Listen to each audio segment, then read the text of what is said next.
Hello friends, good afternoon and welcome to the success Kendra. Friends देखिए, इस session में हम लोग बिहार पुलिस कांस्टेबल 21,391 पोस्ट के लिए फुल मॉक टेस्ट को कवर करेंगे। यानी कि इस सेशन में हम लोग बिहार पुलिस कांस्टेबल 21,391 पद के लिए फुल प्रैक्टिस सेट नंबर 7 को हम लोग डिस्कस करेंगे। बिहार पुलिस एग्ज़ाम 2024 के लिए यह फुल लेंथ प्रैक्टिस सेट है। और फ्रेंड्स, यह एक प्रकार का गेस क्वेश्चन का सेट है और इस सेट में हम लोग 100 इम्पॉर्टेंट यानी कि 100 वीवीआई क्वेश्चंस को, जो आपके एग्ज़ाम के दृष्टिकोण से महत्वपूर्ण है, बिहार पुलिस एग्ज़ाम 2024 के लिए वीवीआई क्वेश्चंस हैं, उन्हीं को हम लोग डिस्कस करेंगे। और ऑलरेडी मैंने आपको 6 फुल मॉक टेस्ट कवर कराया हुआ है। जिन्होंने भी नहीं देखा, एक बार लगा लीजिएगा। निश्चित रूप से इस सीरीज से प्रश्न जो है आपके एग्ज़ाम में देखने को मिलेंगे। जो लोग चैनल पर पहली बार विजिट कर रहे हैं, चैनल को सब्सक्राइब कर लीजिए और जो बगल में बेल आइकन है, घंटी का निशान है, उसको भी ज़रूर दबा लीजिएगा, ताकि जब भी बिहार पुलिस कांस्टेबल 2024 से रिलेटेड कोई भी इम्पोर्टेंट वीडियो अपलोड किया जाए तो उसका नोटिफिकेशन सबसे पहले आपके पास पहुंच जाए। तो चलिए फ्रेंड्स, सेशन आज का अब हम लोग स्टार्ट करते हैं। एक बार सभी लोग प्लीज़ सेशन को लाइक कर दीजिए, फटाफट सभी लोग सेशन को लाइक कर दीजिए और इसका लिंक किसी भी एक ग्रुप में जहाँ कहीं भी आप हैं वहाँ पर इसको शेयर कर दीजिए, ताकि सेशन से और भी लोग जुड़ जाएं और सेशन और भी ज़्यादा मज़ेदार हो जाए। तो चलिए शुरू करते हैं फ्रेंड्स आज का सेशन। एक बार सभी लोग फटाफट सेशन को लाइक कर दीजिए। देखिए, आज के सेशन का पहला प्रश्न पढ़ेंगे। पहला प्रश्न ही देखिए कितना इम्पोर्टेंट है और बिल्कुल बिहार पुलिस का जो नया सिलेबस दिया गया है उसी पर आधारित ये सारे 100 प्रश्न आपको देखने को मिलेंगे। पहला प्रश्न पढ़िएगा कि किस महाद्वीप को वर्षा की कम मात्रा की प्राप्ति के कारण प्यासी भूमि का महाद्वीप कहा जाता है? किस महाद्वीप को वर्षा की कम मात्रा की प्राप्ति के कारण प्यासी भूमि का महाद्वीप कहा जाता है? सब लोग आंसर कमेंट करिए कि प्यासी भूमि का महाद्वीप किस महाद्वीप को कहा जाता है। सब लोग आंसर कमेंट करते चलिएगा और जो भी मैं एक्सप्लेन करूंगा उसको भी ध्यानपूर्वक जरूर सुनिएगा। इससे क्या होगा कि एक प्रश्न के साथ साथ आपके 2 से 3 प्रश्न जो हैं कवर होते चलेंगे। बताइए राइट आंसर इसका क्या होगा। तो देखिए फ्रेंड्स, किस महाद्वीप को वर्षा की कम मात्रा की प्राप्ति के कारण प्यासी भूमि का महाद्वीप कहा जाता है? तो ये ऑस्ट्रेलिया को कहा जाता है। ऑस्ट्रेलिया यहाँ पर राइट आंसर हो जाएगा। और ऑस्ट्रेलिया में सर्वाधिक क्षेत्र पर मरुस्थलीय भाग है, इसी कारण इसको प्यासी भूमि का महाद्वीप कहा जाता है। और ऑस्ट्रेलिया महाद्वीप को जो है द्वीपीय महाद्वीप भी कहा जाता है। अगर आपसे पूछा जाए कि द्वीपीय महाद्वीप किस महादेश को कहा जाता है, तो याद रखिएगा ये भी ऑस्ट्रेलिया को ही कहा जाता है। और देखिए, ध्यान रखिएगा जो भी मैं पॉइंट्स आपको बता रहा हूँ यहाँ पर मैं लिख दे रहा हूँ ताकि आपको स्पष्ट हो। विस्मृत, ठीक है ना, विस्मृत भूमि कहा जाता है किसको? किस महादेश को या किस महाद्वीप को विस्मृत भूमि कहा जाता है? बताइए, किस महाद्वीप को विस्मृत भूमि कहा जाता है? तो फ्रेंड्स, ये कहा जाता है किसको? तो ये अंटार्कटिका को कहा जाता है। अगर आपसे पूछा जाए कि किस महाद्वीप को विस्मृत भूमि कहा जाता है, तो विस्मृत भूमि कहा जाता है अंटार्कटिका को। और अंटार्कटिका को श्वेत महाद्वीप भी कहा जाता है। अंटार्कटिका को श्वेत महाद्वीप भी कहा जाता है, ठीक है ना। श्वेत महाद्वीप किसको कहा जाता है? तो याद रखिएगा अंटार्कटिका को। और अंध महादेश या अंध महाद्वीप किसको कहा जाता है? तो अफ्रीका को कहा जाता है, ठीक है। तो ये सब आप याद रखते चलिएगा, ठीक है। चलिए फ्रेंड्स, उसके बाद देखिए दूसरा प्रश्न पूछा गया कि भारत में उपभोक्ता संरक्षण अधिनियम की घोषणा कब हुई थी? यानी कि भारत में उपभोक्ता संरक्षण अधिनियम पारित कब किया गया था? बताइए, काफ़ी इंपॉर्टेंट क्वेश्चन है और बहुत सारे अधिनियम जो हैं वो मैंने आपको अलग अलग सेट्स में कराए हुए हैं, तो निश्चित रूप से आपको याद भी होगा। चलिए, प्रश्न आज पूछा जा रहा है कि भारत में उपभोक्ता संरक्षण अधिनियम की घोषणा कब हुई थी? यानी कि भारत में उपभोक्ता संरक्षण अधिनियम पारित कब किया गया था? तो देखिए, ये पारित किया गया था 1986 में। अच्छा, 1986 से आपको कुछ याद आ रहा होगा। 1986 में पर्यावरण संरक्षण अधिनियम को अधिनियमित किया गया था, ठीक है ना। वन्य जीव संरक्षण अधिनियम को 1972 में अधिनियमित किया गया था। और जल प्रदूषण नियंत्रण एवं निवारण अधिनियम को 1974 में लागू किया गया था, अधिनियमित किया गया था। तो ये सभी पॉइंट्स आप याद रखिएगा, ठीक है। ऑलरेडी ये सब मैं आपको पहले भी करा चुका हूँ। चलिए, इस तरह के प्रश्न बिहार पुलिस में बनते हैं, इसीलिए मैंने रखा हुआ है। चलिए, उसके बाद देखिएगा कि भारत के संविधान का अनुच्छेद 61 संबंधित है। अनुच्छेद जो आर्टिकल 61 है यह किससे रिलेटेड है? सब लोग आंसर कमेंट करिए। बताइए राइट आंसर इसका क्या होगा। तो देखिए, करेक्ट आंसर इसका हो जाएगा अनुच्छेद 61 जो संबंधित है यह भारत के राष्ट्रपति पर महाभियोग से संबंधित है। अच्छा, प्रश्न बनता है कि महाभियोग की प्रक्रिया जो है कहाँ पर स्टार्ट किया जाता है, लोकसभा में या फिर राज्यसभा में, बताइए तो जरा। तो ध्यान दीजिए, देखिए महाभियोग की प्रक्रिया जो है यह संसद के किसी भी सदन में, चाहे वह लोकसभा हो या फिर वो राज्यसभा हो, किसी भी सदन में स्टार्ट किया जा सकता है। अच्छा, अब आर्टिकल 52 जरा याद रखिएगा। आर्टिकल 52 में क्या कहा गया है कि इसमें कहा गया कि भारत का एक राष्ट्रपति होगा। आर्टिकल 53 में क्या कहा गया है, आर्टिकल 53 में कहा गया है कि संघ की कार्यपालिका शक्ति राष्ट्रपति में निहित होगी, ठीक है ना। 52 में कहा गया है कि भारत का एक राष्ट्रपति होगा और अनुच्छेद 53 में कहा गया है कि संघ की कार्यपालिका शक्ति राष्ट्रपति में निहित होगी। ये प्रश्न बनता भी है कि संघ की कार्यपालिका शक्ति किस में निहित होती है, तो आपको याद रखना है राष्ट्रपति में, ठीक है। चलिए, और राष्ट्रपति के कार्यकाल से संबंधित जो आर्टिकल है वो 56 है, इसे भी आप साथ साथ याद रखिएगा। चलिए, उसके बाद नेक्स्ट क्वेश्चन है कि राष्ट्रीय मानवाधिकार आयोग की स्थापना कब हुई थी। राष्ट्रीय मानवाधिकार आयोग की स्थापना, बताइए राइट आंसर क्या होगा। राष्ट्रीय मानवाधिकार आयोग की स्थापना कब हुई थी, तो फ्रेंड्स इसकी स्थापना हुई थी 12 अक्टूबर 1993 को। 12 अक्टूबर 1993 को राष्ट्रीय मानवाधिकार आयोग की स्थापना हुई थी। और ध्यान दीजिएगा फ्रेंड्स, भारत के जो मानवाधिकार आयोग है इसके प्रथम अध्यक्ष कौन थे, ये भी प्रश्न बनेगा, तो याद रखिएगा जस्टिस रंगनाथ मिश्र। जस्टिस रंगनाथ मिश्र, ठीक है ना, याद रखिएगा जस्टिस रंगनाथ मिश्र, ये भारत के मानवाधिकार आयोग के प्रथम अध्यक्ष हैं, ठीक है। चलिए, देखिए फ्रेंड्स, आज ही मैंने आपको जो है क्लास 9th और क्लास 10th का मैंने आपको फिजिक्स करवाया है। फिजिक्स जा कर के देख लीजिएगा, लास्ट समय बचा हुआ है और सिलेबस में 9th 10th से ही प्रश्न पूछे जाएंगे, तो ये आप जरूर देखिएगा, आपका रिवीजन होगा। आज मैं आपको हो सकता है बायोलॉजी या फिर हिंदी में आपको कवर करवा दूँ, ठीक है। चलिए, निम्न में से कौन सा इसमें से सुमेलित नहीं है, सुमेलित नहीं है, तो यहाँ पर देखिए कोयली जो है, कोयली ये गुजरात में है, नुमालीगढ़ असम में है, नागापट्टिनम आंध्र प्रदेश में नहीं है। नागापट्टिनम रिफाइनरी जो है यह कहाँ पर है, तो फ्रेंड्स याद रखिएगा नागापट्टिनम जो है ये कहाँ पर है, तो ये तमिलनाडु में है, ठीक है ना, तमिलनाडु में है। तो यहीं पर जो है आपका सही हो जाएगा, ये सही नहीं है, ठीक है। असम में नुमालीगढ़ है और असम में दिग्बोई भी है। दिग्बोई असम में ही है, याद रखिएगा दिग्बोई, ठीक है ना, याद रखिएगा दिग्बोई असम में है। क्लियर। अच्छा, बिहार की बात करते हैं, तो बिहार में बरौनी तेल शोधक कारखाना है बेगूसराय में, इसको आप याद रखिएगा। चलिए, आप सभी लोग फ्रेंड्स अपना अपना स्कोर जरूर कमेंट करके बताइएगा, बहुत ही अच्छे लेवल के प्रश्न हैं बिहार पुलिस के लिए, क्वेश्चन पेपर बिल्कुल आप इसको कह सकते हैं 2024 का, ठीक है। देखिए, किस ओलंपिक खेल में पहली बार ओलंपिक ध्वज फहराने की प्रक्रिया की शुरुआत हुई थी। किस ओलंपिक खेल में पहली बार ओलंपिक ध्वज फहराने की प्रक्रिया की शुरुआत हुई थी, बताइए। तो फ्रेंड्स, ये पहली बार ओलंपिक ध्वज फहराने की प्रक्रिया की शुरुआत जो हुई थी ये हुआ था 1920 का जो एंटवर्प ओलंपिक हुआ था 1920 में, बेल्जियम में है ये, बेल्जियम में, यहाँ मैं लिखता हूँ बेल्जियम में, ठीक है ना, 1920 में एंटवर्प में वहीं पर हुआ था, ठीक है। अच्छा, एक प्रश्न और बनता है कि किस ओलंपिक खेल से मशाल रिले प्रक्रिया शुरुआत हुई थी। मशाल रिले प्रक्रिया की शुरुआत किस ओलंपिक से हुआ था, तो ये भी आप ध्यान रखिएगा, ये हुआ था आपका 1936 के बर्लिन ओलंपिक से। यहाँ पर 1936 बर्लिन ओलंपिक से हुआ था, ठीक है। चलिए, उसके बाद देखिएगा कि the passive voice of the following sentence is, और सेंटेंस क्या है, डोंट इंसल्ट द पुअर। बताइए, इसका पैसिव बनाइएगा, don't insult the poor. Right answer क्या होगा, तो ऑप्शन के हिसाब से यहाँ पर बनाइएगा, तो राइट आंसर इसका होगा the poor should not be insulted.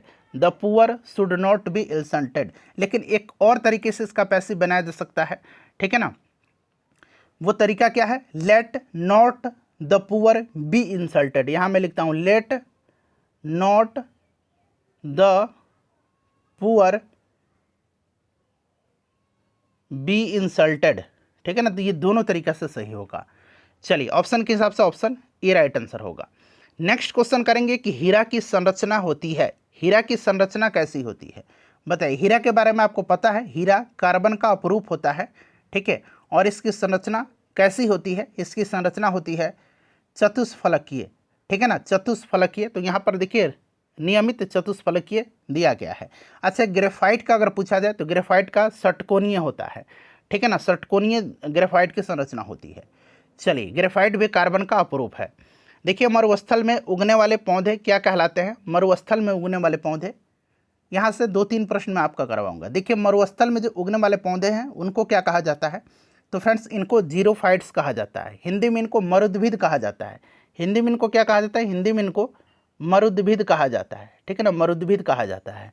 मरुस्थल में उगने वाले पौधे जीरोफाइट्स कहलाते हैं। अच्छा, पानी में उगने वाले पौधे हाइड्रोफाइट्स कहलाते हैं। यहाँ पर देखिए हैलोफाइट्स दिया गया है, हैलोफाइट्स, तो ये नमकीन पानी में उगने वाले पौधे को कहा जाता है। और हाइड्रोपोनिक्स जो है ये बिना मिट्टी के जो पानी के जरिए पौधों को उगाने की प्रक्रिया है उसी को हाइड्रोपोनिक्स कहा जाता है, ठीक है।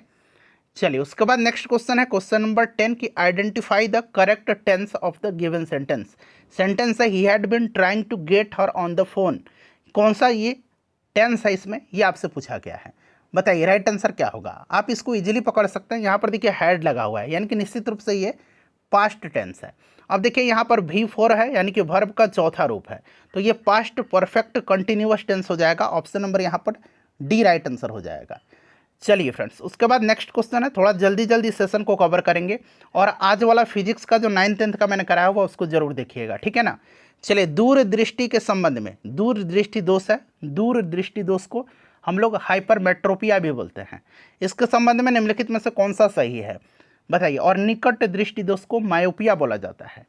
यहाँ पर फिलहाल बात की जा रही है दूरदृष्टि दोष के संबंध में। तो देखिए दूरदृष्टि दोष में होता क्या है, लेंस की गोलाई घट जाती है, लेंस की फोकस दूरी बढ़ जाती है और लेंस की क्षमता घट जाती है। और ये जो दूरदृष्टि दोष होता है इसमें वस्तु का प्रतिबिंब रेटिना पर न बन करके रेटिना के पीछे बनता है, ठीक है ना। तो यहाँ पर देखिए लेंस की गोलाई कम हो जाती है, बिल्कुल सही है। लेंस की फोकस दूरी बढ़ जाती है और लेंस की क्षमता घट जाती है। तो उपयुक्त सभी यहाँ पर सत्य दिया गया है। कौन सा सही है दूरदृष्टि दोष के संबंध में, तो सभी सही दिए गए हैं, ठीक है। और याद रखिएगा इसमें वस्तु का प्रतिबिंब रेटिना पर न बन करके रेटिना के पीछे बनता है। और इसका उल्टा हो जाता है निकट दृष्टि दोष में, ठीक है ना। निकट दृष्टि दोष में इसका उल्टा हो जाता है, गोलाई बढ़ जाएगी, फोकस दूरी घट जाएगी और क्षमता बढ़ जाएगी, ठीक है ना। इस चीज़ को ध्यान रखिएगा। और इसमें प्रतिबिंब जो है निकट दृष्टि दोष में वस्तु का प्रतिबिंब रेटिना पर न बन करके रेटिना के आगे बनेगा, ठीक है। और दीर्घ दृष्टि दोष यानी दूर दृष्टि दोष के लिए उत्तल लेंस का प्रयोग किया जाता है और निकट के लिए अवतल लेंस का प्रयोग करके इसको ठीक किया जा सकता है। चलिए उसके बाद नेक्स्ट क्वेश्चन है कि प्रकाश सबसे तेज संचरण करता है। प्रकाश सबसे तेज संचरण किस में करेगा बताइए, राइट आंसर क्या होगा। प्रकाश सबसे तेज संचरण कहाँ पर करेगा, तो फ्रेंड्स प्रकाश सबसे तेज संचरण निर्वात में करेगा, ठीक है ना, याद रखिएगा। और ध्वनि के बारे में अगर पूछा जाए तो ध्वनि जो है निर्वात में गमन नहीं करती है, याद रखिएगा ध्वनि निर्वात में गमन नहीं करती है, ठीक है ना।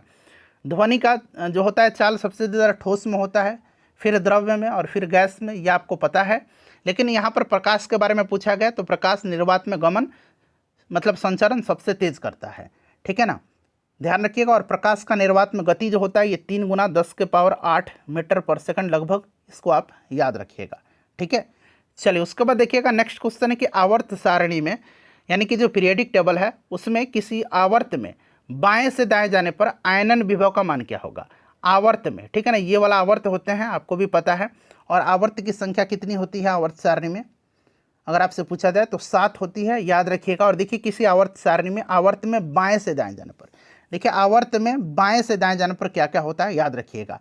बाएं से दाएं जाने पर परमाणु त्रिज्या घटती है, ठीक है ना। बाएं से दाएं जाने पर विद्युत ऋणात्मकता बढ़ती है और बाएं से दाएं जाने पर आयनन विभव बढ़ता है। तो ये तीनों चीज़ आप याद रखिएगा, ठीक है।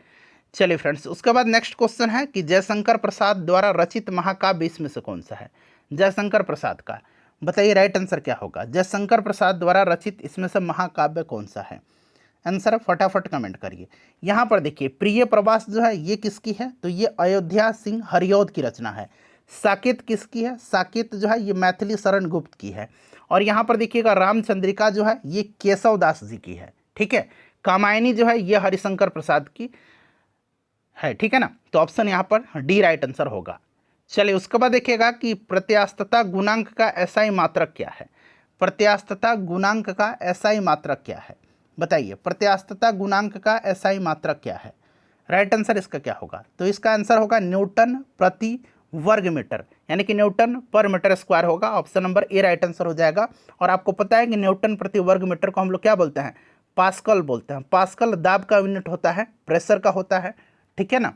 चलिए उसके बाद देखिएगा कि प्रेजेंट डायरी जो है पुस्तक किसने लिखी है। प्रेजेंट डायरी को किसने लिखा है, प्रेजेंट डायरी लिखा है किसने, तो जयप्रकाश नारायण जी की है प्रेजेंट डायरी।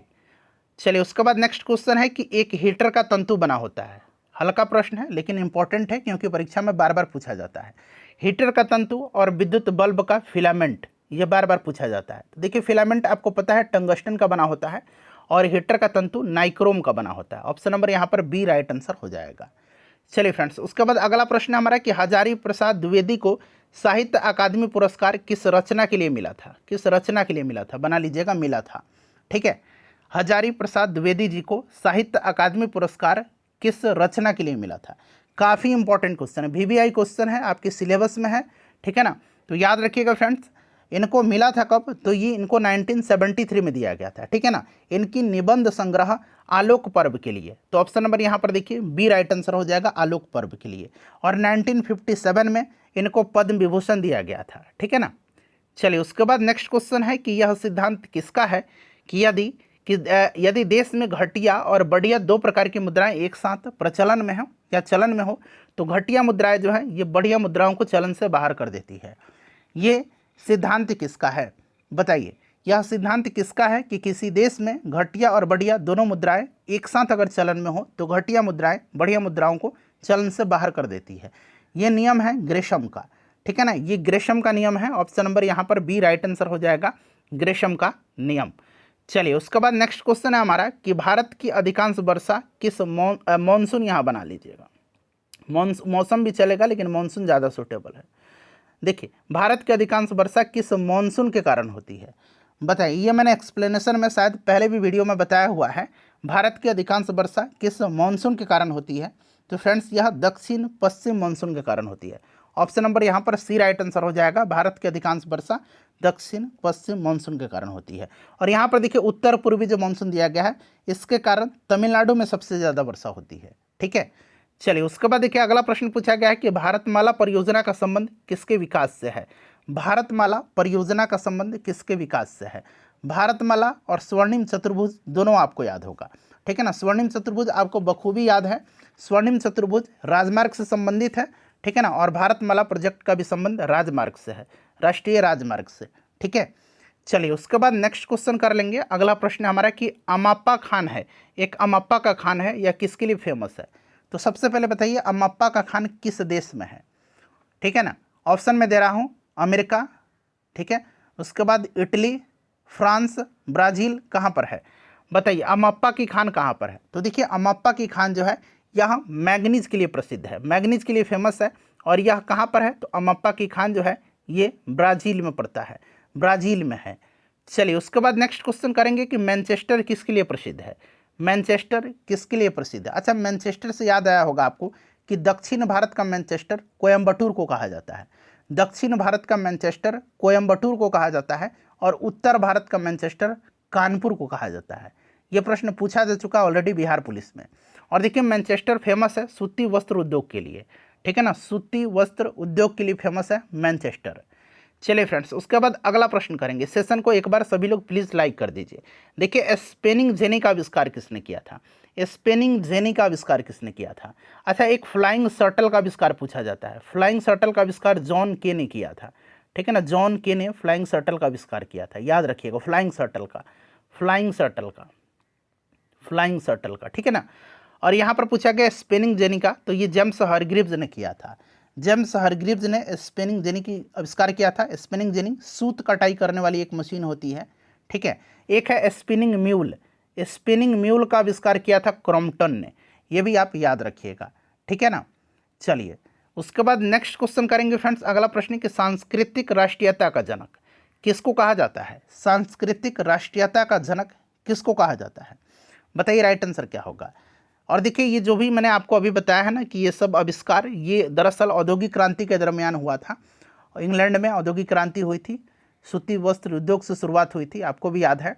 और देखिए फ्रेंड्स, इंग्लैंड में एक हुआ था ग्लोरियस रिवॉल्यूशन। ठीक है ना, ग्लोरियस रिवॉल्यूशन। ठीक है,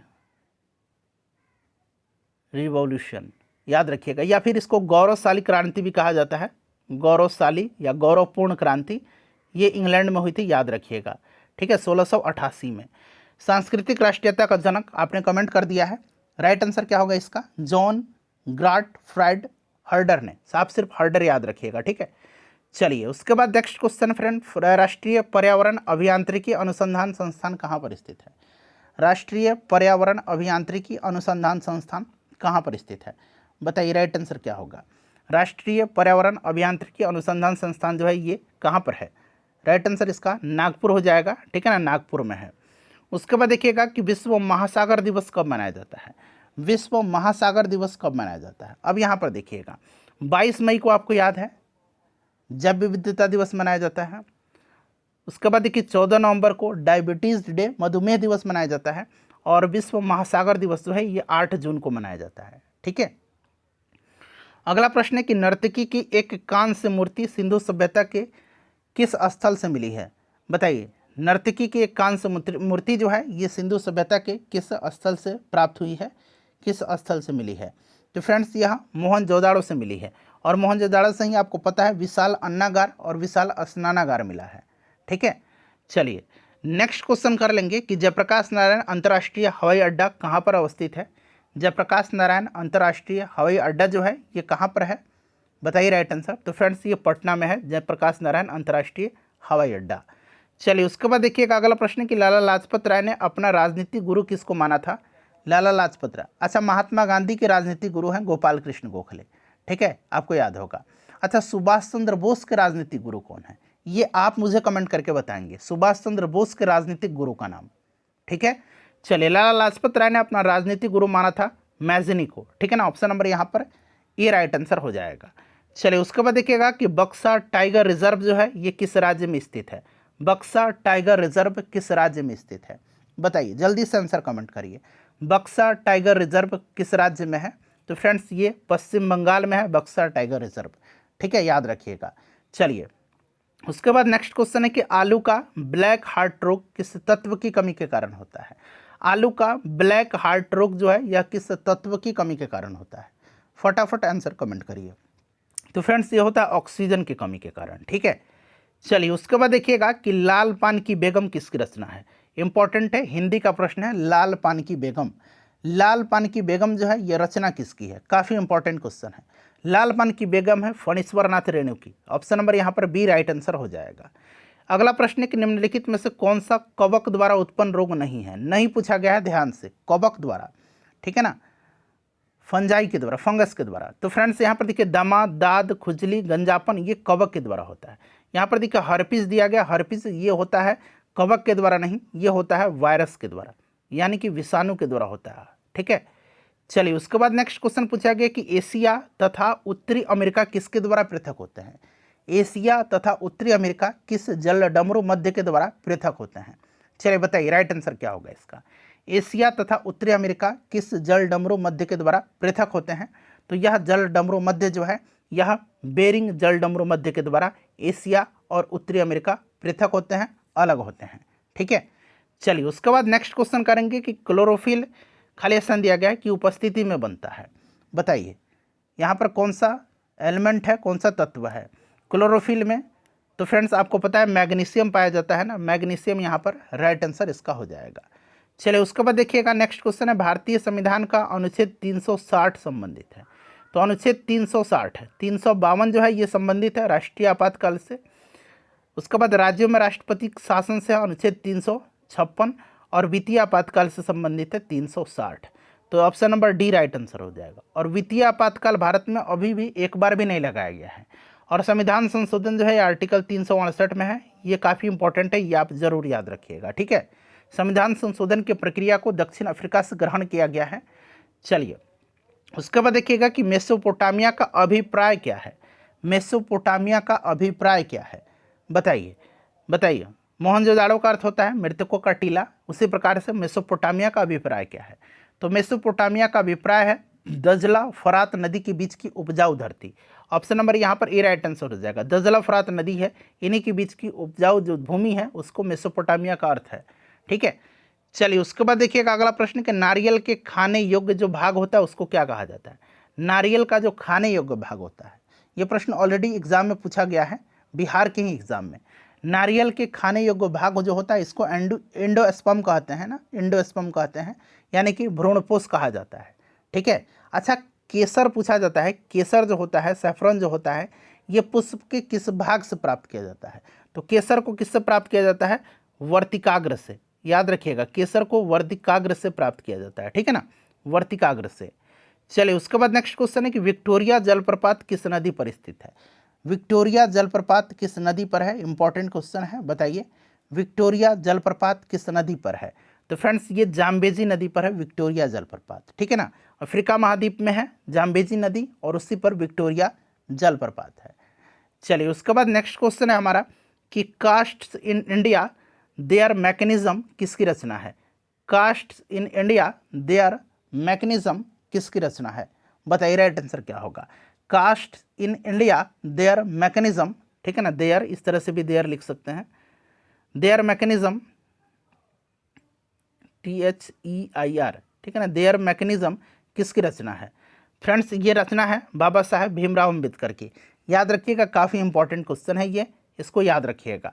चलिए उसके बाद देखिएगा कि उस्ताद बिस्मिल्लाह खां को भारत रत्न से कब सम्मानित किया गया था? मशहूर शहनाई वादक हैं उस्ताद बिस्मिल्लाह खान, और इनको भारत रत्न से कब सम्मानित किया गया था, ये आपसे पूछा गया है। बताइए बिस्मिल्लाह खान जी को। तो फ्रेंड्स ये आपका 2001 में इनको सम्मानित किया गया था। अगला प्रश्न है कि प्रथम बौद्ध सभा किस स्थान पर बुलाई गई थी? प्रथम बौद्ध संगति का आयोजन कहाँ पर हुआ था? प्रथम बौद्ध संगति का आयोजन हुआ था, ध्यान रखिएगा, कहाँ पर? राजगृह में, अजात शत्रु के समय में। दूसरा जो बौद्ध संगति हुआ था ये हुआ था वैशाली में, ठीक है ना, काला अशोक के समय में। तीसरा जो हुआ था ये पाटलिपुत्र में हुआ था, ठीक है ना, पाटलिपुत्र में अशोक के समय में। और चौथा जो हुआ था ये कनिष्क के समय में हुआ था, कश्मीर में कुंडलबन में, ठीक है। चलिए अब अगला प्रश्न करेंगे कि कोई व्यक्ति अगर राज्य विधायिका का सदस्य नहीं है, राज्य विधायिका का सदस्य नहीं है, तो वह देखिए खाली स्थान दिया गया है के लिए मुख्यमंत्री नियुक्त किया जा सकता है एवं उक्त निर्धारित समय में उसे राज्य विधायिका हेतु निर्वाचित होना है, अन्यथा वह मुख्यमंत्री नहीं रहेगा। ये कंडीशन सिर्फ मुख्यमंत्री पर ही नहीं किसी भी मंत्री पर लागू होता है, ठीक है। अगर किसी भी सदन का वह सदस्य नहीं है तो कम से कम जो है उसको 6 माह के भीतर किसी भी राज्य विधायिका हेतु निर्वाचित होना अनिवार्य होता है, अन्यथा उसे मंत्री पद छोड़ना पड़ेगा, ठीक है। ऑप्शन नंबर यहाँ पर बी राइट आंसर होगा। चलिए उसके बाद देखिएगा कि अली वर्दी खां के मृत्यु के पश्चात बंगाल का नवाब कौन बना था?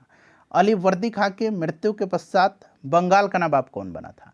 तो बंगाल का नवाब अली वर्दी खां के मरने के बाद सिराजुद्दौला बना था। अच्छा, सिराजुद्दौला से कुछ याद आ रहा होगा आपको? बिल्कुल, पलासी का युद्ध आपको याद आ रहा होगा। 23 जून 1757 को पलासी का युद्ध हुआ था, ठीक है ना, अंग्रेज और सिराजुद्दौला के मध्य। इसमें सिराजुद्दौला की हार हुई थी और पलासी के युद्ध में अंग्रेजी सेना का नेतृत्व रॉबर्ट क्लाइव कर रहा था, ठीक है ना।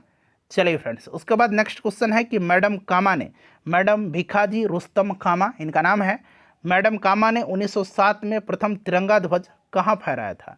तो देखिए मैडम भिखाजी रुस्तम कामा को भारतीय स्वतंत्रता की जननी कहा जाता है। भारतीय स्वतंत्रता की जननी किसको कहा जाता है? तो मैडम भिखाजी रुस्तम कामा को कहा जाता है। और 1907 में इन्होंने प्रथम तिरंगा ध्वज जर्मनी में फहराया था, जर्मनी के स्टुटगार्ट में, ठीक है ना, जर्मनी के स्टुटगार्ट में। तो ऑप्शन नंबर यहाँ पर डी राइट आंसर हो जाएगा। चलिए फ्रेंड्स उसके बाद नेक्स्ट क्वेश्चन है कि अराकेन योमा, देखिए अराकेन योमा पर्वत का विस्तार जो है कहाँ पर है, किस देश में है? अराकान योमा पर्वत का विस्तार है जो स्थित है कहाँ पर? तो फ्रेंड्स ये कहाँ पर है? तो ये म्यांमार में है, याद रखिएगा। चलिए उसके बाद देखिएगा किस विटामिन को हार्मोन भी कहा जाता है? किस विटामिन को हार्मोन भी कहा जाता है? तो ये विटामिन कौन सा है जिसको हार्मोन कहा जाता है? तो फ्रेंड्स यह विटामिन डी है। अच्छा, विटामिन डी का रासायनिक नाम कैल्सीफेरॉल होता है, विटामिन ए का रेटिनॉल होता है, और विटामिन ए की कमी से ही रतौंधी होता है। रतौंधी या जीरोप्लेथेलमिया एक रोग है, जीरोप्लेथेलमिया या फिर रतौंधी, याद रखिएगा। विटामिन सी का एस्कॉर्बिक एसिड इसका रासायनिक नाम होता है एस्कॉर्बिक एसिड, और एस्कर्वी रोग होता है इससे। चलिए उसके बाद नेक्स्ट क्वेश्चन है कि भारतीय संविधान के अनुसार मानव का दुर्व्यापार और बलात्श्रम निषेध है, ठीक है ना, बिल्कुल ये सत्य है कि दुर्व्यापार और बलात्श्रम मानव का निषेध किया गया है। किस अनुच्छेद में यह वर्णित है? बताइए राइट आंसर क्या होगा, किस अनुच्छेद में यह वर्णित है? तो फ्रेंड्स यह अनुच्छेद 23 में है, ठीक है ना। अच्छा, अनुच्छेद 24 में क्या है? तो अनुच्छेद 24 में कहा गया है कि 14 वर्ष से जो कम उम्र वाले बच्चे हैं उनको किसी भी जोखिम भरे कार्यों में नहीं लगाया जा सकता है, ठीक है, इसको आप याद रखिएगा। चलिए नेक्स्ट क्वेश्चन है कि निम्नलिखित में से कौन सी मिट्टी चाय की खेती के लिए उपयुक्त होती है? अच्छा, चाय की खेती के लिए तो पूछा ही जाता है, कपास की खेती के लिए भी बड़ा पूछा जाता है। कपास की खेती के लिए जो उपयुक्त मिट्टी है ये रेगुर मिट्टी है। कौन सी मिट्टी है? रेगुर मिट्टी है। रेगुर मिट्टी को काली मिट्टी भी कहा जाता है, ठीक है ना, याद रखिएगा, रेगुर को काली मिट्टी भी कहा जाता है। और यहाँ पर देखिए चाय की खेती के लिए जो उपयुक्त मिट्टी है यह लैटेराइट मिट्टी है। कौन सी मिट्टी है? तो यह लैटेराइट मिट्टी है। चलिए उसके बाद देखिएगा कि भारत में वर्तमान थल सेना प्रमुख का नाम क्या है? बताइए, वर्तमान में भारत की थल सेना प्रमुख कौन है? राइट आंसर इसका क्या होगा? तो फ्रेंड्स कौन है? तो जनरल उपेंद्र द्विवेदी जी हैं। ऑप्शन नंबर यहाँ पर सी राइट आंसर हो जाएगा, ठीक है। अच्छा, चीफ ऑफ डिफेंस स्टाफ कौन है अभी? तो अनिल चौहान है, इसे भी आप ध्यान रखिएगा। चलिए उसके बाद देखिए विश्व वन्यजीव दिवस कब मनाया जाता है? विश्व वन्यजीव दिवस, अभी मैंने आपको बताया था कि 22 मई को अंतर्राष्ट्रीय जैव विविधता दिवस मनाया जाता है, 14 नवंबर को डायबिटीज डे और 8 जून को विश्व महासागर दिवस मनाया जाता है। वही पूछा गया था ना, विश्व महासागर दिवस 8 जून के दिन। 3 मार्च को विश्व वानिकी दिवस मतलब वन्यजीव दिवस मनाया जाता है, ठीक है ना। चलिए उसके बाद देखिए घास से संबंधित अध्ययन क्या कहलाता है? घास से संबंधित अध्ययन, अब यहाँ पर ध्यान से सुनिएगा। देखिए घास से संबंधित अध्ययन को कहा जाता है एग्रोस्टोलॉजी, ठीक है ना। अच्छा, यहाँ पर देखिए हर्पेटोलॉजी दिया गया है। हर्पेटोलॉजी के अंतर्गत सरीसृपों और उभयचरों का, ठीक है ना, सरीसृपों और उभयचरों का अध्ययन किया जाता है। उभयचरों का अध्ययन किया जाता है, ठीक है ना, उभयचरों का अध्ययन याद रखिएगा, हर्पेटोलॉजी के अंतर्गत। और घास का अध्ययन एग्रोस्टोलॉजी कहलाता है। चलिए उसके बाद देखिएगा कि मादा प्रजनन तंत्र के संदर्भ में कौन सा सही विकल्प है? मादा प्रजनन तंत्र, ध्यान रखिएगा इसमें से सारा मादा प्रजनन तंत्र का ही हिस्सा होना चाहिए। तो यहाँ पर आप देखेंगे तो प्रोजेस्टेरॉन, अंडवाहिका और गर्भाशय ये मादा प्रजनन तंत्र के भाग हैं, ठीक है ना, इस चीज़ को आप ध्यान रखिएगा। चलिए यहाँ पर देख सकते हैं आप टेस्टोस्टेरोन दिया गया, ये नहीं होगा, पुरुष का है। यहाँ पर देखिएगा आपका शुक्र जो है शुक्राणु से संबंधित शुक्रवाहिका, ये पुरुष प्रजनन तंत्र का हिस्सा है। फिर यहाँ पर देखिए टेस्टोस्टेरोन दिया गया है, पुरुष से संबंधित है, तो ऑप्शन बी राइट होगा इसका। नेक्स्ट क्वेश्चन है कि लेनिन ने नई आर्थिक नीति की घोषणा कब किया था? काफ़ी इंपॉर्टेंट क्वेश्चन है। लेनिन ने नई आर्थिक नीति का घोषणा कब किया था बताइए? तो देखिए लेनिन ने किया था 1921 में। 1921 में ऑलरेडी मैंने आपको वर्ल्ड हिस्ट्री का एक मास्टर वीडियो कवर कराया हुआ है, अगर आपने नहीं देखा है तो देखिएगा, लिंक आपको डिस्क्रिप्शन में मिलेगा, प्लेलिस्ट में मिलेगा, ठीक है ना, देख लीजिएगा। वर्ल्ड हिस्ट्री से प्रश्न आपके एग्जाम में बनेंगे। सभी लोग अपना अपना स्कोर कमेंट करके जरूर बताइएगा सेशन के लास्ट में। देखिए नेक्स्ट क्वेश्चन है कि यहाँ पर प्रश्न पढ़िएगा, डाइक्लोरोबॉस, साइपरमेथ्रिन और कार्बन डाइजिन निम्न में से किस प्रकार की ये दवाएं हैं? डाइक्लोरोबॉस, साइपरमेथ्रिन और कार्बन डाइजिन यह किस प्रकार की दवाएं हैं? तो फ्रेंड्स ये दवा किस प्रकार की हैं? तो फ्रेंड्स ये सभी जो हैं ये कीटनाशक दवाएं हैं, कीटनाशक राइट आंसर होगा, ठीक है ना। चलिए उसके बाद नेक्स्ट क्वेश्चन है कि ज्ञानपीठ पुरस्कार 2024 दिया गया है। ज्ञानपीठ पुरस्कार इस साल किसको दिया गया है बताइए? तो फ्रेंड्स ये गुलजार को और जगत गुरु रामभद्राचार्य को, दोनों को दिया गया है। तो ए और बी यहाँ पर दोनों राइट आंसर हो जाएगा। चलिए उसके बाद नेक्स्ट क्वेश्चन है कान की कितनी हड्डियाँ होती हैं, यानी कि कान में कितनी हड्डी होती हैं? तो देखिए आपका जो एक कान होता है ना, समझिए एक कान है, ठीक है, एक कान में 3 हड्डी होता है और दूसरे कान में भी 3 हड्डी होता है। इस कान में 3 हड्डी कौन कौन से होते हैं? तो एक होता है आपका इनकस, ठीक है, एक मिनट रुक जाइए, इनकस, मैलियस और स्टेप्स। और स्टेप्स के बारे में या स्टेपी आपने पढ़ा होगा, स्टेप्स के बारे में आपको पता है, ये मानव शरीर की सबसे छोटी हड्डी है, ठीक है ना। तो एक इनकस होता है, एक मैलियस होता है, एक स्टेप्स होता है, यानी कि एक कान में 3 हड्डी और दूसरे कान में 3 हड्डी, यानी कि 6 हड्डी। तो कान में कितनी हड्डियाँ होती है, दोनों कार को जोड़ दीजिए तो 6 हड्डी होगा, ठीक है। उसके बाद चलिए अगला प्रश्न है कि यूरोप में पिरीनी पर्वत श्रृंखला है, यह किन 2 देशों को अलग करती है? यूरोप की में पिरीनी पर्वत श्रृंखला या पिरीनीज, कहीं कहीं आपको इस तरह से पिरीनीज पर्वत श्रृंखला में मिलेगा, ठीक है ना, तो दोनों तरीके से आप याद रख लीजिएगा। चलिए पिरीनी पर्वत श्रृंखला किन 2 देशों को अलग करती है? देखिए फ्रेंड्स एशिया और यूरोप को, एक प्रश्न बनता है कि एशिया और यूरोप को, यानी कि एशिया को यूरोप से अलग करने वाली पर्वत श्रृंखला कौन सी है? एशिया को यूरोप को, तो यह यूराल है, एशिया और यूरोप को। और ये पिरीनीज जो है यह पर्वत श्रृंखला किन 2 देशों को अलग करती है? तो स्पेन और फ्रांस को करती है, ठीक है ना। चलिए उसके बाद देखिएगा कि संकेताक्षर NHRC यहाँ पर दिया गया है ऑलरेडी अंग्रेजी में, इसका फुल फॉर्म पूछा गया, इसका अभिप्राय क्या है?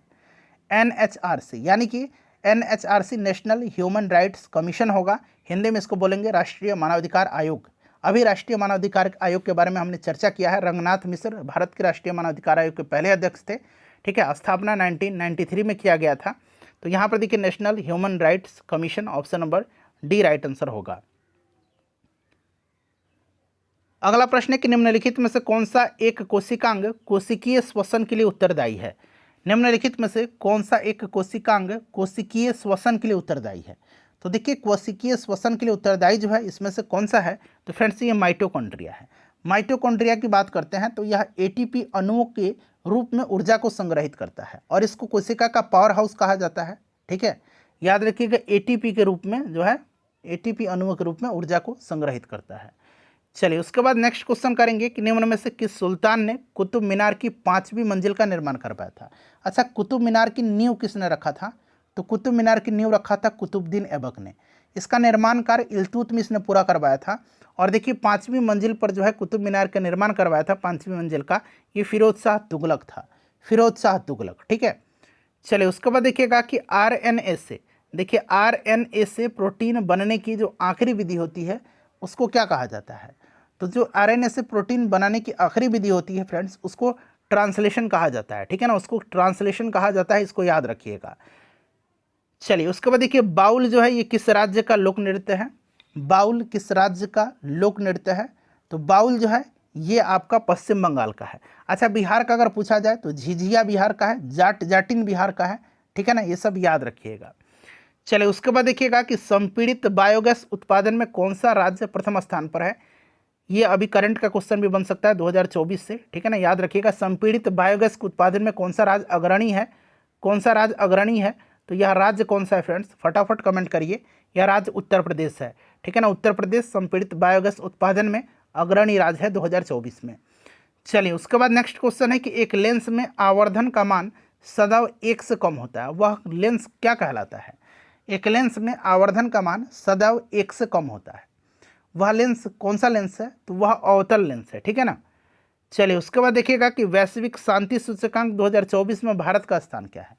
वैश्विक शांति सूचकांक 2024 में भारत का स्थान, अच्छा ये जो वैश्विक शांति सूचकांक 2024 में इसमें प्रथम स्थान पर कौन सा देश है, तो प्रथम स्थान पर इसमें आइसलैंड है। प्रथम स्थान पर कौन सा देश है, प्रथम स्थान पर आइसलैंड है। और भारत का स्थान इसमें 116वां है 2024 में। ठीक है, चलिए उसके बाद देखिएगा कि भारतीय संविधान के अनुच्छेद किस अनुच्छेद के अंतर्गत अस्पृश्यता के उन्मूलन के लिए इसे दंडनीय अपराध घोषित किया गया है। यानी कि अस्पृश्यता निवारण, छुआछूत का निवारण जो है किस अनुच्छेद में किया गया है, किस आर्टिकल में है, बताइए। भारतीय संविधान के किस अनुच्छेद के अंतर्गत अस्पृश्यता के उन्मूलन के लिए इसे दंडनीय अपराध घोषित किया गया है, तो यह आर्टिकल 17 है, आर्टिकल 17 है। आर्टिकल 18 में उपाधियों का अंत किया गया है। ठीक है ना, आर्टिकल 18 के तहत उपाधियों का अंत किया गया है। ठीक है ना, आर्टिकल 21 में क्या है, तो आर्टिकल 21 में आपको याद रखना है जीवन और व्यक्तित्व स्वतंत्रता का अधिकार है। और आर्टिकल 32 में संवैधानिक उपचारों का अधिकार है। और बाबा साहब अम्बेडकर ने संवैधानिक उपचारों को अधिकार जो है उसको संविधान की आत्मा कहा था, संवैधानिक उपचारों के अधिकार को। ठीक है, चलिए उसके बाद नेक्स्ट क्वेश्चन है फ्रेंड्स कि G7 शिखर सम्मेलन 2024 का मेजबान देश कौन सा है। G7 की बात करते हैं तो मैंने बताया था कि भारत इसका सदस्य देश नहीं है। G7 में 7 देश हैं, Canada, France, Germany, Italy, Japan, UK और यूएसए। ठीक है ना, और देखिए फ्रेंड्स इसमें जो है 2024 का मेजबान कंट्री जो है ये इटली है। ठीक है, चलिए उसके बाद नेक्स्ट क्वेश्चन है कि कार्टाजेना प्रोटोकॉल का संबंध किससे है। कार्टाजेना प्रोटोकॉल, देखिए कार्टाजेना अगर प्रोटोकॉल की हम बात करते हैं तो इसके बारे में जान लीजिएगा। देखिए सन 2000 में इसको अपनाया गया था, सन 2000 में इसको अपनाया गया था। ठीक है ना, कार्टाजेना प्रोटोकॉल, और ये 2003 से लागू हुआ था, 2003 से ये प्रभावी हुआ था, लागू हुआ था। ठीक है, और इसका संबंध जो है कार्टाजेना प्रोटोकॉल का जैव विविधता की सुरक्षा से है। तो यहाँ पर आप देखेंगे जैव सुरक्षा दिया गया है। अच्छा, ओजोन क्षरण से मैंने आपको बताया था, ओजोन परत की सुरक्षा से मॉन्ट्रियल प्रोटोकॉल था, ये साइन हुआ था 16 सितंबर 1987 को, और इसीलिए 16 सितंबर को ओजोन दिवस मनाया जाता है। ठीक है ना, और ये प्रभावी हुआ था आपका कब, मॉन्ट्रियल प्रोटोकॉल, तो ये प्रभावी हुआ था आपका 1989 से प्रभावी हुआ था। ठीक है, याद रखिएगा ओजोन परत के संरक्षण से संबंधित है मॉन्ट्रियल प्रोटोकॉल। और आर्द्रभूमि संरक्षण से तो आपको याद होगा ये रामसर कन्वेंशन है जो कि 1971 में हुआ था। चलिए फ्रेंड्स, अगला प्रश्न है कि किसी राज्य विधानसभा में अधिकतम सदस्यों की संख्या हो सकती है। किसी भी राज्य की विधानसभा में अधिकतम सदस्यों की संख्या कितनी हो सकती है, तो अधिकतम हो सकती है 500, और न्यूनतम कितनी, 60 से कम नहीं हो सकती है, ठीक है ना। वहीं अगर राज्य विधान परिषद की बात किया जाए, विधान परिषद की, तो विधान परिषद में क्या है, तो विधानसभा के जो सदस्य हैं उनकी संख्या से 1/3 से अधिक नहीं हो सकती है और न्यूनतम 40 से कम नहीं हो सकती है, ठीक है। चलिए उसके बाद देखिएगा कि MRI मशीन है उसमें किसका प्रयोग किया जाता है। MRI का फुल फॉर्म अगर आप जान जाएंगे तो आप आसानी से बता देंगे। MRI का फुल फॉर्म होता है क्या, मैग्नेटिक रेजोनेंस। क्या होता है फ्रेंड्स, मैग्नेटिक रेजोनेंस इमेजिंग होता है, ठीक है ना। चुंबकीय तरंग यहाँ पर राइट आंसर हो जाएगा। निम्नलिखित में से किस राजपूत राजा ने मोहम्मद गौरी को पहली बार हराया था। अच्छा, मोहम्मद गौरी का पहला आक्रमण कब हुआ था, तो पहला आक्रमण 1175 ईस्वी में इसने मुल्तान के विरुद्ध किया था, ठीक है ना। फिर दूसरा आक्रमण इसने 1178 ईस्वी में गुजरात के पाटन में किया था, ठीक है ना, पाटन में किया था। और उस समय वहाँ का शासक था भीम द्वितीय। भीम द्वितीय था, इसी ने जो है मोहम्मद गौरी को पहली बार पराजित किया था। ऑप्शन नंबर यहाँ पर सी राइट आंसर हो जाएगा, भीम द्वितीय, ठीक है ना, भीम द्वितीय। चलिए उसके बाद नेक्स्ट क्वेश्चन है हमारे कि कैबिनेट मिशन किस तिथि को दिल्ली पहुंचा था। कैबिनेट मिशन, कैबिनेट मिशन की संस्तुति के आधार पर संविधान का निर्माण हुआ था, संविधान सभा का गठन किया गया था। और देखिए कैबिनेट मिशन में 3 सदस्य थे, कौन कौन से, तो नाम याद रखिएगा, पैंथिक लॉरेंस, स्टेफोर्ड क्रिप्स और AB अलेक्जेंडर। और यह 24 मार्च 1946 को आया था दिल्ली में, ठीक है। चलिए उसके बाद नेक्स्ट क्वेश्चन है कि किसकी उपस्थिति के कारण गाय का दूध का रंग पीला होता है। अच्छा, गांव में अगर आप रहते हैं ना तो आपको देखा भी होगा, जानते भी होंगे कि किसी किसी गाय का दूध जो होता है थोड़ा पीला होता है और किसी किसी गाय का दूध पूरा सफ़ेद होता है। तो पूरा सफ़ेद जो होता है ये केसिन के कारण होता है, ठीक है ना, केसिन के कारण। और दूध का रंग जो हल्का पीला होता है ये कैरोटीन के कारण होता है, दोनों याद रखिएगा। चलिए निम्नलिखित में से किस रुधिर वर्ग में एंटीबॉडी नहीं पाया जाता है। अच्छा, रुधिर वर्ग यानी कि ब्लड ग्रुप की बात की जा रही है, ब्लड ग्रुप की। अच्छा, ब्लड ग्रुप की खोज किसने किया था, तो कार्ल लैंड स्टीनर ने किया था, लैंड स्टीनर ने, ठीक है ना, ये आधा स है, लैंड स्टीनर ने किया था, ठीक है। ब्लड ग्रुप ओ को यूनिवर्सल डोनर कहा जाता है और इसको यूनिवर्सल रेसिपिएटर कहा जाता है, AB को। और एंटीबॉडी नहीं पाया जाता है ब्लड ग्रुप AB में ही, ठीक है ना। चलिए फ्रेंड्स उसके बाद देखिए औरंगजेब ने किस सिख गुरु की हत्या करवाई थी। औरंगजेब और एक और शासक का नाम आपको याद रखना है, ठीक है ना, औरंगजेब और जहांगीर, ठीक है ना, जहांगीर। अब यहाँ पर देखिए जहांगीर ने सिखों के जो 5वें गुरु थे, गुरु अर्जुन देव, उनको मरवा दिया था। और औरंगजेब ने सिखों के जो 9वें गुरु थे, सिखों के जो 9वें गुरु थे, गुरु तेग बहादुर, इनको मरवाया था, ठीक है ना, इस्लाम नहीं स्वीकार करने के कारण। चलिए, और सिखों के 10वें गुरु गुरु गोविंद सिंह हैं, आखिरी गुरु हैं, ठीक है। 1666 में गुरु गोविंद सिंह जी का जन्म पटना में हुआ था। चलिए अगला प्रश्न करेंगे कि एक मुद्रा जिसकी विनिमय दर में लगातार गिरने की प्रवृत्ति होती है वह क्या कहलाती है। एक मुद्रा जिसकी विनिमय दर में लगातार गिरने की प्रवृत्ति होती है उसको क्या कहा जाता है फ्रेंड्स, उसको कहा जाता है हॉट मनी यानी कि गर्म मुद्रा। चलिए अगला प्रश्न करेंगे कि भीड़ को तितर बितर करने में पुलिस द्वारा इस्तेमाल की जाने वाली जो अश्रु गैस है, अंग्रेजी में इसको हम लोग टीयर गैस बोलते हैं, ठीक है ना, टीयर गैस क्या होती है। तो फ्रेंड्स देखिए भीड़ को तितर बितर करने के लिए पुलिस के द्वारा जो इस्तेमाल की जाती है टीयर गैस वो क्लोरीन होती है, क्लोरीन यहाँ पर राइट आंसर हो जाएगा। चलिए उसके बाद नेक्स्ट क्वेश्चन है फ्रेंड्स कि लखनऊ में 1857 की क्रांति को दबाने वाला ब्रिटिश कौन था। 1857 की क्रांति का नेतृत्व लखनऊ में किसने किया था, बेगम हजरत महल ने किया था, ठीक है ना। और बेगम हजरत महल के खिलाफ जो ब्रिटिश अधिकारी था वो कौन था, तो फ्रेंड्स याद रखिएगा ये कैंपबेल था, ठीक है, कैंपबेल था। इसी ने 1857 की क्रांति को दबाने वाला ब्रिटिश अधिकारी था लखनऊ में। अच्छा, हीरोज जो था ये रानी लक्ष्मीबाई के विरुद्ध में था झांसी से, ठीक है ना। कर्नल नील जो था यह इलाहाबाद से था, इलाहाबाद से लियाकत अली ने जो है, लियाकत अली ने क्रांति का नेतृत्व किया था, ठीक है। और बिहार से बाबू कुंवर सिंह थे, आपको याद होगा। चलिए UNDP का मुख्यालय, अच्छा UNDP मैंने इसलिए रखा है कि यूनाइटेड नेशन डेवलपमेंट प्रोग्राम है, ये इसका फुल फॉर्म होता है, ठीक है, संयुक्त राष्ट्र विकास कार्यक्रम। और ये मानव विकास सूचकांक यही जारी करता है। आपको पूछा भी गया है बिहार पुलिस में मानव विकास सूचकांक जारी करता है कौन, तो UNDP संयुक्त राष्ट्र विकास कार्यक्रम, ठीक है। चलिए इसका हेडक्वार्टर कहाँ पर है फ्रेंड्स, तो ये न्यूयॉर्क में है इसका हेडक्वार्टर और 1965 में इसकी स्थापना हुई थी। चलिए उसके बाद देखिएगा कि प्लान्ड इकोनॉमी ऑफ इंडिया पुस्तक के लेखक कौन है। Planned economy of India, planned economy of India पुस्तक को लिखा है किसने? तो फ्रेंड्स इसको लिखा है एम विश्वेश्वरैया ने। एम विश्वेश्वरैया राइट आंसर हो जाएगा। चलिए उसके बाद देखिए, पाटलिपुत्र को किस शासक ने सर्वप्रथम अपनी राजधानी बनाया था? पाटलिपुत्र को किस शासक ने सर्वप्रथम अपनी राजधानी बनाया था? तो पाटलिपुत्र को सर्वप्रथम उदयन ने बनाया था, स्थापना भी उदयन ने ही किया था। ठीक है, चलिए सर्वप्रथम राजधानी बनाया था, याद रखिएगा, इंपॉर्टेंट है। और फिर जब नागदशक शासक बना ना, नागदशक, तो नागदशक राजधानी को पाटलिपुत्र से वैशाली लेकर के गया, पाटलिपुत्र से वैशाली। और फिर नागदशक का उत्तराधिकारी जब कालाशोक आया तो कालाशोक फिर से राजधानी को वैशाली से लेकर के पाटलिपुत्र चला गया। ठीक है ना, पाटलिपुत्र। चलिए सब याद रखिएगा। किस वर्ष भारतीय राष्ट्रीय कांग्रेस का अधिवेशन बिहार के बांकीपुर में आयोजित किया गया था? तो बिहार के बांकीपुर में, यानी कि बिहार में भारतीय राष्ट्रीय कांग्रेस का ये पहला अधिवेशन था और 1912 में बांकीपुर पटना में हुआ था। इसकी अध्यक्षता RN माधोलकर ने किया था। दूसरा अधिवेशन 1922 में गया में हुआ था बिहार में भारतीय राष्ट्रीय कांग्रेस का, और इसकी अध्यक्षता CR दास ने किया था, चित्तरंजन दास ने। ठीक है, चलिए विक्ट्री सिटी पुस्तक के लेखक कौन है? विक्ट्री सिटी पुस्तक को लिखा है किसने? तो फ्रेंड्स इसको लिखा है सलमान रुश्दी ने। किसको? विक्ट्री सिटी को लिखा है सलमान रुश्दी ने। ठीक है, चलिए उसके बाद देखिएगा कि प्रोजेक्ट एलिफेंट की शुरुआत किस वर्ष हुआ था? प्रोजेक्ट एलिफेंट की शुरुआत, तो फ्रेंड्स ये 1992 में हुआ था, और प्रोजेक्ट टाइगर की शुरुआत 1973 में हुआ था। देखिए बिहार में भीम बांध वन्य जीव अभयारण्य स्थित है, कहाँ पर?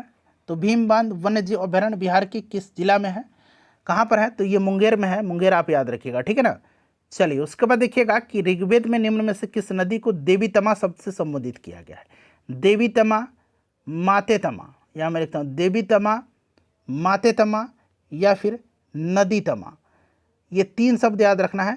देवी तमा शब्द से संबोधित किया गया है, माते तमा शब्द से संबोधित किया गया, और नदी तमा शब्द से संबोधित किया गया है सरस्वती नदी को।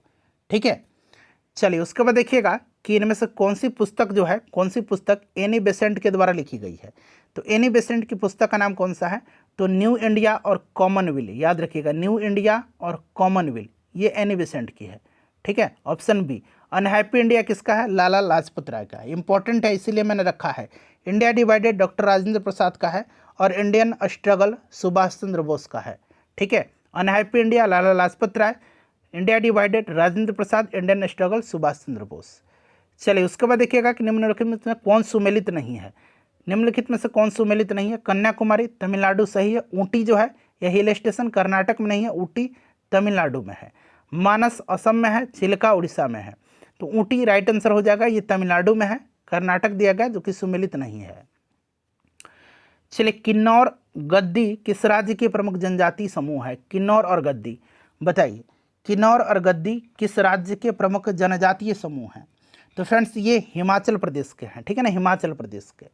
अगला प्रश्न है कि माँ के दूध में पाए जाने वाला जो प्रतिरक्षी है वो कौन सा है? बताइए।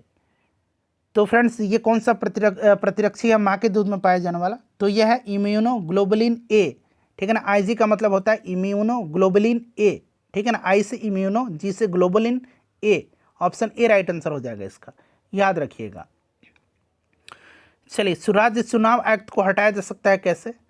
ये बिहार पुलिस का क्वेश्चन है। राज्य चुनाव आयुक्त को कैसे हटाया जा सकता है?